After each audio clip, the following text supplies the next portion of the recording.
Hey guys, so the video I'm going to do for you today, I'm going to be discussing retention.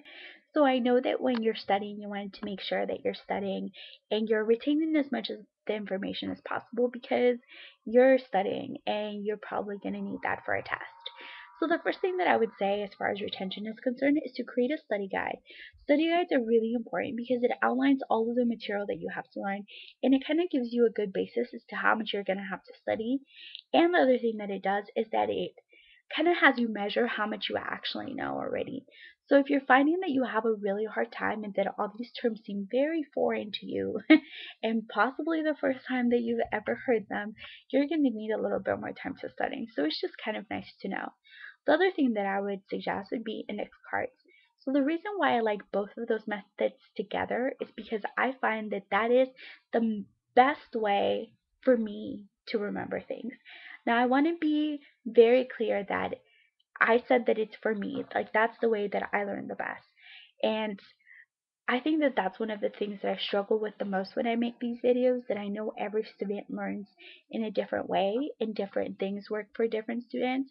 So I have a hard time kind of knowing what tips to give you guys so that everybody can kind of find them useful. Now I'm going to tell you guys the reasons why I like the study guide index card combo. So on the study guide, usually I will do a really detailed outline. So I will put, let's say I put Marie Antoinette, I will write almost everything that I think is important about her. Absolutely everything, down to like the bitter end. However, on the index card, what I will do is that I will put Marie Antoinette, and on the flip side, I will just put keywords. Now, those keywords are just meant to remind me in case I forget something, but as I look at the keywords, I will be using full sentences in my mind to be able to explain the term.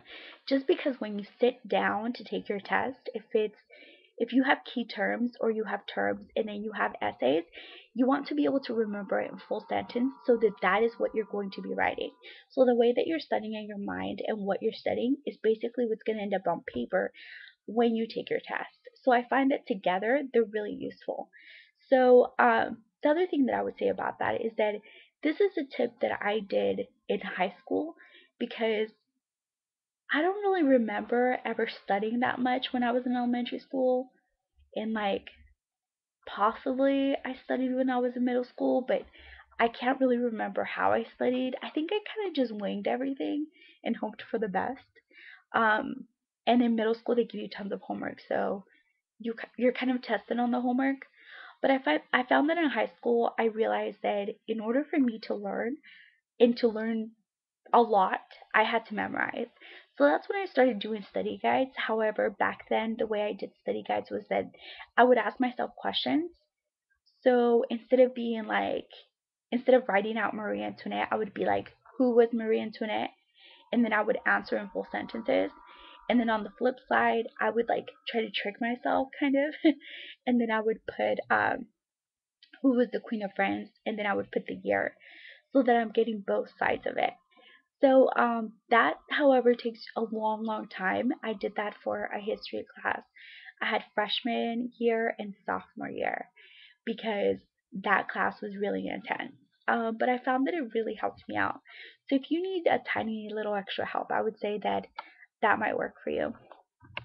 Then the other thing that I would suggest would be a tutor. So a tutor doesn't necessarily have to be really expensive. The thing that you can hope for can be that you get a student tutor. Sometimes you can like switch out subjects. I know that I've tutored in English and gotten like free tutoring in math as like a switchback. The other thing that I would suggest would be to work in a study group. So I've built a really good study group with people that have become my really good friends now. So I find that in a study group, you kind of pull all your notes together. So you're able to pull from a much larger um, database of knowledge because I find that if you're trying to do your study guide but you don't have notes on it, then like it's over. What are you going to do? You can Google it. However, you run the chance that whatever information you get on Google, the professor didn't cover. That's happened before where like someone did a term and they kind of wrote something that the professor had never discussed and the professor knew because of course they didn't discuss it. So that is the risk that you run if you're going to use Google at the end. But if everybody pulls their notes together, then hopefully you'll have a more complete um, set of knowledge more closely related to what the professor actually gave during the whole semester. And then the other thing about it is that studies have shown that the best way for you to know whether you learned something is to be able to explain it to someone else. So in your study group, you're able to do that. So even if you feel like your study group maybe isn't bringing in enough or isn't helping enough, they're still helping you because you're explaining it to them. And then the last thing that I would suggest would be that you find someone to discuss things with. So it doesn't have to be a large study group if you don't want to, but just one person that you can kind of shoot ideas off of. Just because I find that that's really helpful. If you're stuck with something or you don't really understand a term or you're having issues with an essay question or a possible essay question on a test, when you discuss it, it sparks new ideas in your mind. And it kind of gives you insight from someone else's point of view, which I think is important when you're writing or when you're going to take a test and there's an essay there. Just because you want another perspective so that what you're writing down is inclusive and it's going to have all of the information that you're going to need to know.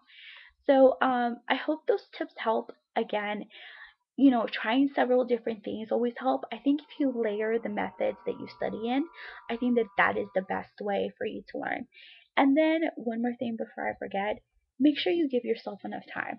Studying the night before might work. I'm not gonna lie, it works for many students, but for many it won't. So just make sure you give yourself enough time to study so that you're able to get better grades and do better on tests.